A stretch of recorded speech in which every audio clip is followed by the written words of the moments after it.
Jeff Link of Keller Williams Professionals Asheville is proud to present the Asheville Real Estate Podcast. Welcome to the August edition of our podcast. I'm your host, Joe Leininger. We have a great show in store for you this month as we break down our local market activity and discuss the biggest mistakes buyers make and how you can avoid them. You'll learn valuable tips that will save you both time and money during your next transaction. So stay with us. It's all coming up next. Today with Jeff Link of Keller Williams Professionals Asheville. Thanks for joining us today, Jeff. Tell us what's going on right now in the Asheville real estate market. Well, Joe, I have the May numbers in for residential activity for May. And in May, 376 homes sold compared to 346 for 2005. That would be an 8.7% change. Comparing year to date, we had 1,360 in 2005 compared to 2006's 1,494, putting the change at 9.9%. New residential permits are 357 for the Asheville metro area, and in Black Mountain there are 5 new residential permits, which, believe it or not, gives Black Mountain a 67% change from last year. And Buncombe County had 163 new residential permits. Asheville real estate is still going strong, Joe, thanks to the market avoiding dramatic price appreciation and the threat of falling prices. Currently, home sales are up 10.3% for the year, with the average price up 7.8%. Thanks, Jeff. For a national perspective today, we're also joined by Terry Murphy, a real estate author and CIO of U.S. Learning in Memphis, Tennessee. Terry's a regular contributor to both mortgage and real estate magazines and is here to share with us what she's seeing nationally. Terry?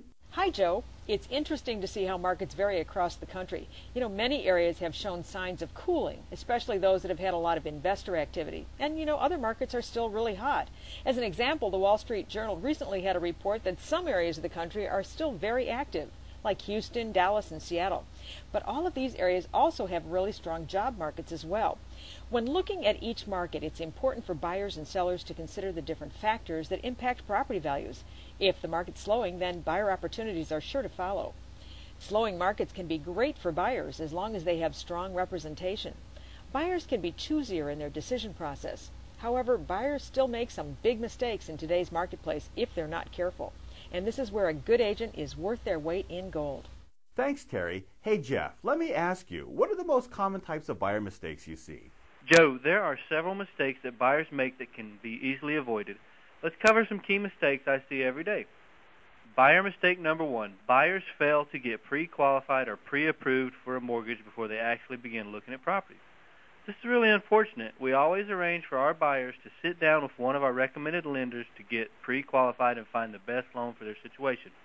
By getting this out of the way early in the process, buyers have greater flexibility in making offers and have a stronger position at negotiating. Sellers love to get qualified offers from buyers who have done their homework. I can't stress enough just how important this is. Buyer mistake number 2. Buyers fail to look at full cost of home ownership. Buyers can save themselves huge headaches by simply sitting with an agent before making an offer to budget for property assessments, taxes, utilities, and maintenance. We always help buyers ballpark these costs ahead of time, which in turn helps them be more objective when making an offer. Buyers who calculate their costs ahead of time often get through their closing with fewer surprises. And a third mistake we see from a lot of buyers is that they don't start with a plan. Many times a buyer will check the internet and start driving around by themselves, unable to act quickly or see the best homes before they are sold. Even in a buyer's market, good homes still go fast. By having a plan, we can narrow what the buyer is looking for and find the best properties before they are sold to someone else. So do you have a checklist that you typically ask buyers to go through?